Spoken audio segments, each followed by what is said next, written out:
My name is Amy Johnson. I used to live with my husband Michael and our 5-year-old daughter.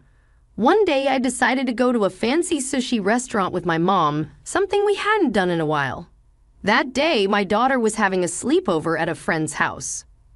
As we were enjoying the luxurious sushi, I overheard a familiar voice from the private room next door. Nothing beats expensive sushi, right, Michael? You must be happy to eat something delicious for a change, said the voice. Absolutely. Being forced to eat Amy's terrible cooking all the time, I was really sick of it.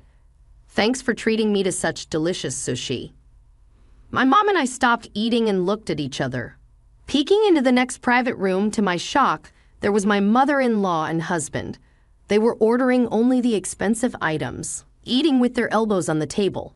So it is Michael and Mom, I thought. Yes, and to speak ill of a daughter-in-law behind her back, that's just rude, I responded with a wry smile. Michael is 3 years older than me and works at a major corporation. I, on the other hand, quit my job to become a full-time housewife after getting married. It was the wish of my husband and mother-in-law that I become a housewife right after our marriage. My mother-in-law started pressuring me to have children soon. Luckily, I was able to conceive easily and found out I was pregnant within 2 months of trying.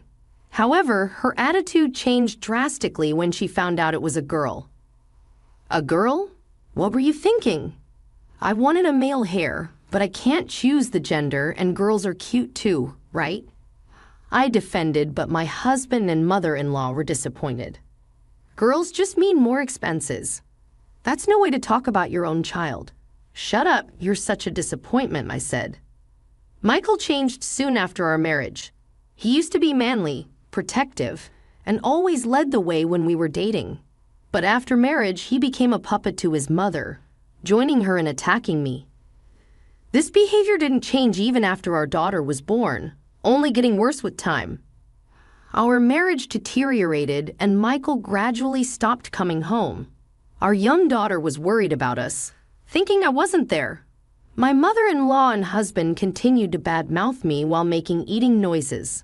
The sushi was utterly ruined for me. After listening to them for a while, they started discussing something more sinister. So how's Kate? Is the baby developing well? I heard my husband asking. That's great.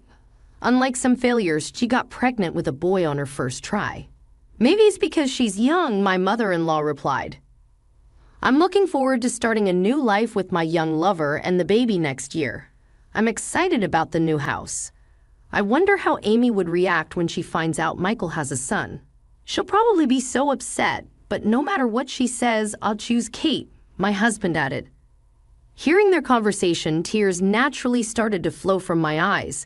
Though I had sensed their lack of interest in me, I never imagined they were cheating, let alone that there was a pregnancy involved. My mind went blank. My mom was gently holding my hand right in front of me, glaring sharply at the private room where the two of them were. Those two are unforgivable. They're planning to take over our new home, aren't they? That's incredibly audacious, my mom exclaimed. We had been planning to move when our daughter started elementary school, and were in the midst of building our own home. The land for the house was provided by my father, who works in real estate at a family discount. He also managed to get a construction company he knows to build the house at a lower cost.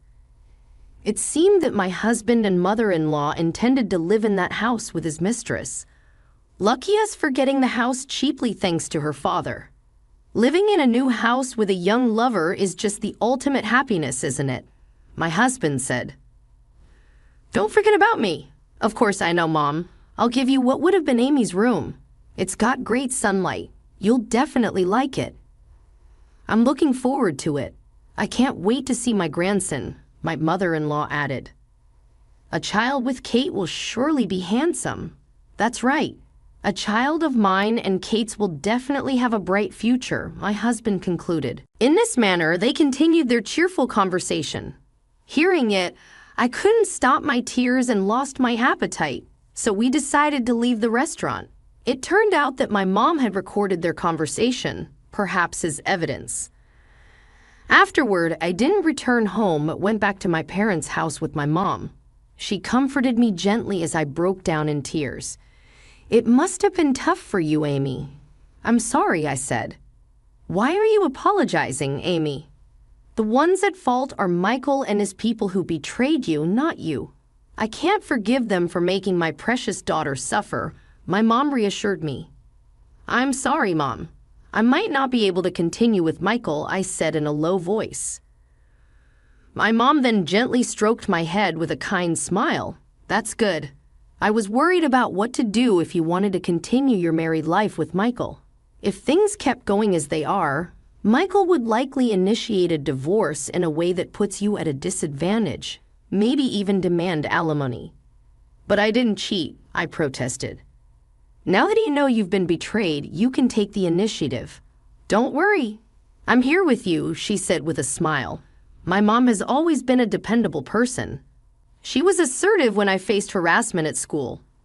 I've always admired her since I was young, so I decided to proceed with the divorce advantageously. I hired a detective agency to investigate my foolish husband, thinking I was completely oblivious to his openly cheating. Additionally, I decided to gather evidence myself and planted a voice recorder in his car. Every Saturday he would leave the house, claiming to hang out with colleagues. I was sure he was meeting his mistress on those days, so I set it up. It was incredibly easy to gather evidence. Hearing those recordings, I realized how much I was looked down upon. "Are you sure your wife isn't getting suspicious about us meeting every week on the same day?" I heard my husband's voice on the recording. "Don't worry about it. She believes everything I say. I'm sure I can easily fool her about alimony and child support." "I won't give those women a single penny," he replied. "Yeah, that makes sense. We have our future life to think about. The old hag can just drop dead for all I care." "You really say some terrible things, but Michael, you always say that too. I should have never married that awful old woman. Why did you marry her in the first place?" "I saw her photo, and to be honest, she's not even pretty. I must have been out of my mind back then. If I'd met you earlier, I wouldn't have given a woman like that a second glance. I'm so happy. I love you, Michael. I love you more than anything in the world." After that, they probably got intimate in the car. I could hear the vivid sounds and had to stop the recording abruptly.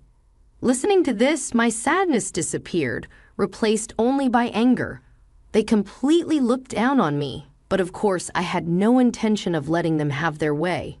I continued to gather evidence with my parents' help. After receiving additional proof from the detective agency, I was ready to confront my husband about a divorce. I told my husband and mother-in-law that I needed to discuss something important and called them. My parents offered to accompany me, but I decided to confront them alone. This was my problem, and I wanted to resolve it myself. When the two of them showed up, they looked annoyed. "What's this important talk about? We're not so free to attend to your whims." "Yeah, you're interrupting our day off. I had plans for a lunch date with friends." "I'm sorry. I just really needed to talk to you, so what is it? Make it quick." I handed my husband the divorce papers with a serious expression. My name was already filled in. For a moment, they were speechless. "What's this all about? Why are you bringing up divorce? I can't continue with you anymore. Please divorce me." Upon hearing this, my mother-in-law burst into laughter, followed by my husband. "What are you talking about all of a sudden? Divorce me? You know you can't live without me. Exactly. Know your place. I'd understand if Michael wanted a divorce, but it's ridiculous coming from you. It doesn't matter who initiates the divorce, does it? And without Michael, how do you plan to live? You're just a housewife, and he's been supporting you financially. Are you planning to live homeless with your daughter? Homeless mother and daughter, huh? That would be quite a sight." They began to mockingly laugh at me and my daughter. Seeing them like that, I almost lost my composure, but I held back. I declared to my husband, "I will be demanding alimony from Michael and, of course, child support as well." "What? What are you talking about? I can understand child support, But why should I pay alimony? Don't you understand what alimony means? This is why I can't stand uneducated women. Of course, I know what alimony means. I'm not that ignorant. So how exactly are you planning to get alimony from me? Give me a convincing explanation, Michael. You're having an affair with a woman named Kate, right? And she's pregnant with your child. Mentioning the mistress's name caught my husband and mother-in-law off guard. They clearly didn't expect that I knew about the affair, but they weren't the type to give in just because of that. What? You knew about Kate? You admit to the affair? Yeah, I admit it, but it's your fault. You were cheated on. Why is it my fault then? My mother-in-law started talking. It's because you only gave birth to a girl. You didn't try hard enough for a second child. If you had just gotten pregnant with a healthy boy, Michael wouldn't have left you. It wasn't that I didn't try. I couldn't. After our daughter was born, Michael didn't help with child care or housework at all.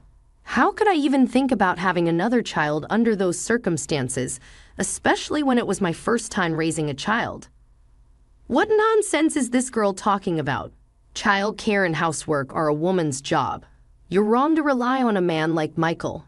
Maybe your attitude is why he got fed up with you. Hearing my mother-in-law defend her son, who cheated and impregnated another woman, I was more astonished than angry. I couldn't believe it. I had put up with such unreasonable people for so long. My husband continued to berate me, claiming I gave up being a woman after marriage. According to him, I stopped wearing makeup and quickly aged after giving birth. He even blamed me for losing my feminine charm. True, after childbirth, I shifted my focus away from extensive makeup or hairstyles, but I maintained basic grooming. Many women gain weight after childbirth, but I was careful not to. However, it seemed my husband never noticed these efforts, and his interest shifted to his young mistress. Continuing to mock me, I made a request. Can you bring Kate here? I'd like to meet her. What? Why? She knew you were married and still had an affair, right? She also has a responsibility. I want to have a talk with her. Meeting Kate will only hurt you more, you know. Why would that be? Well, Kate is young and has a great figure, unlike you. Plus, she's carrying a boy in her belly, something you couldn't give me. You might just lose it out of jealousy. I don't care about that. Just call her, please. As I spoke coldly, my husband seemed displeased that I didn't react the way he expected. He clicked his tongue in annoyance and, while glancing at me intermittently, started calling his mistress. Hey, what's up? Are you coming over today? I need to apologize to Kate about something. What? What's going on? I'm scared. Turns out my wife found out about us. I want you to come over. Over? Is that okay? Me and your wife? That's scary. It's fine. I love you, Kate, and I'll protect you. If that's the case, I'm relieved. I've wanted to meet her too. So sure. Kate's voice sounded naive, and hearing her talk irritated me. As you heard, she'll be coming over. Don't you dare lay a hand on her. Don't worry, I won't stoop to violence. About 30 minutes later, Kate arrived at our house, dressed inappropriately for the situation. She was a 25-year-old temp worker at my husband's company. Despite my presence, my husband and his mistress began to flirt with each other. Kate is young and attractive, unlike someone else here. Even pregnant, she takes care of her appearance. Hey, don't say that. You'll make your wife angry. Oh, I guess she's not your wife anymore. Sorry for taking your husband. Kate smirked at me, clearly looking down on me. Then my mother-in-law compared us. Kate is young and beautiful, unlike Amy. Plus, she's giving us the boy we always wanted. She's feminine and charming, unlike someone else here. I really like her. I'm so happy to hear that from you. I like you too. They were flaunting their relationship as if to show off to me, but I wasn't affected by their display. I turned to my husband and Kate and resumed the conversation. I'm sure you're aware, but I'll be seeking alimony from both of you. Alimony? You're still on about that. Did you think you could just come up with some excuse to avoid paying alimony? Did you think if you manipulated me enough, you wouldn't have to pay? Hey, wife, you're scary. As I pressed them, Kate dramatically clung to my husband, who soothingly stroked her head. It's okay. I'll protect you, Kate. My husband uttered such a cheesy line that it made my skin crawl. How did I ever fall in love with and choose to marry such a man? Now, I couldn't understand why I married him in the first place. You do understand that if a married person commits adultery, they're obliged to pay alimony, right? Kate knew you were married and still got involved with you, correct? I have the right to demand alimony from both of you.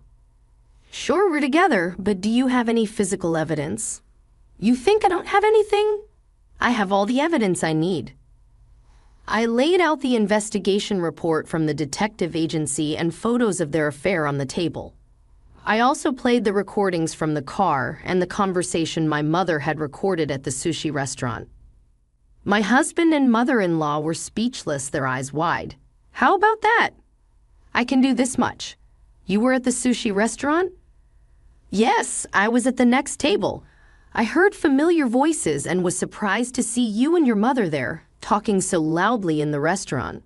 As seriously? No way!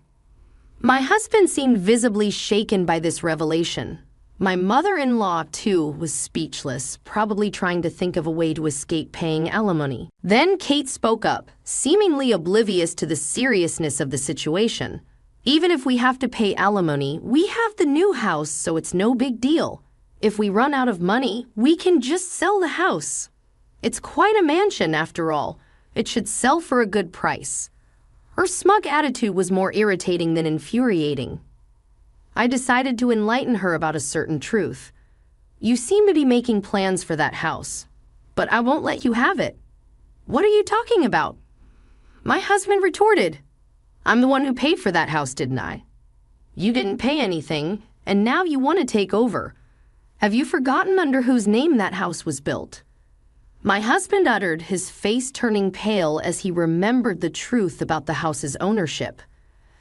However, Kate, not grasping the situation, still thought she had the upper hand. I know you were looking forward to the new house, but please give up. It's going to be my home now. There's no place for you there. If you really want to live with us, maybe you can stay in a doghouse or something. Kate was laughing, but my husband was clearly panicking. What's gotten you so pale all of a sudden? Well, actually, that house was built under Amy's father's name. What does that mean? It means it won't belong to us. What? So we get nothing, right? You both will only have the alimony to pay, and Michael, you will also pay child support for our daughter. As I informed them of this, my husband suddenly stood up, begging, please, I intend to pay the alimony, but can we keep it around $20,000 for both of us? Don't decide that on your own. I'm going to let professionals determine the amount of alimony. I'll claim as much as I can squeeze out of you too. Please have mercy. I don't have the means to pay alimony right now, especially with a child. It seemed that my ex-husband had been spending a considerable amount on his mistress. He was never the type to save money, and with his show-off nature, he always wore only expensive items. He probably lavished his mistress with high-end brand gifts and extravagant dates. Indeed, working at a major corporation, he earned a higher salary compared to others his age. However, his expenses far exceeded his income, making it pointless. It appeared that he didn't even have savings of about $20,000 left. Realizing this, the mistress stood up, shocked and furious. Wait a minute. If you have no money, there's no point in marrying you. You've wasted my time. What are you talking about? That's my line. I chose you as a marriage partner because you seemed well off. If you don't have money, there's no point. And if we can't have the mansion, there's no reason to marry. I'm calling off the engagement. Are you serious? I had anticipated this turn of events, having learned a particular fact about her from the detective's investigation. Deciding to reveal the truth to my husband, who was sitting alone, shocked and distraught, I began to explain the reality of his mistress's actions. You know, Kate's been involved with 3 other men besides you, Michael. She chose you because you seem the most financially stable, right? When I confronted her, she sighed heavily, no longer bothering to hide her true intentions. Yes, that's right. I chose you because you seemed like the best target. I intended to keep seeing other men even after marrying you. Are you kidding me? I thought he loved me.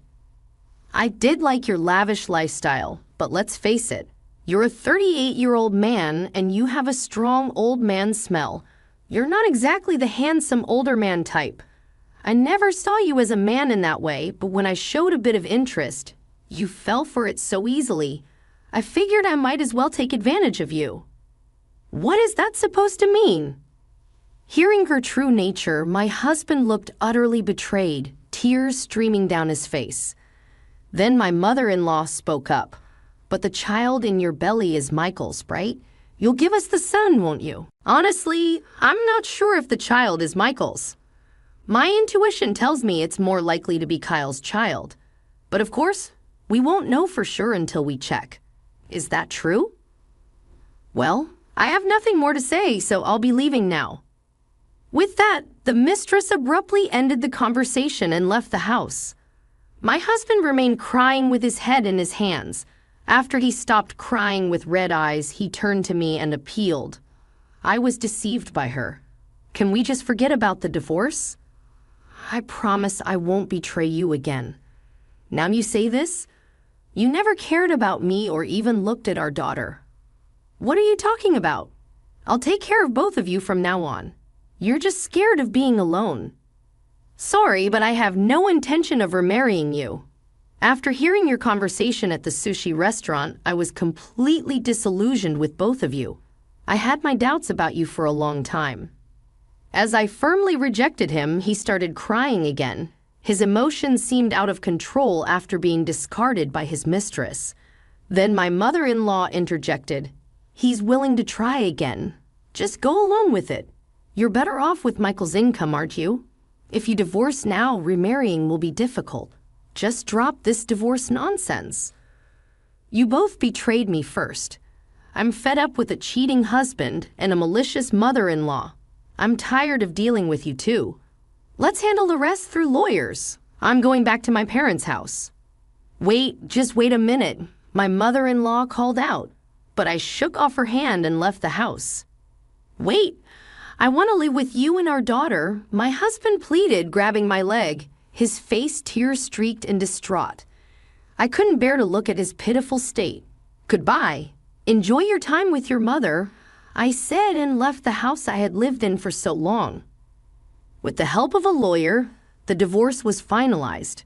I claimed a lump sum in alimony from my husband and his mistress. Of course, I also demanded child support from my husband for our daughter. This was arranged to be a fixed amount paid monthly. The mistress, having no money, had her parents pay the alimony. She was scolded severely by them and left her job to return home. After giving birth, she lived under her parents' watchful eyes.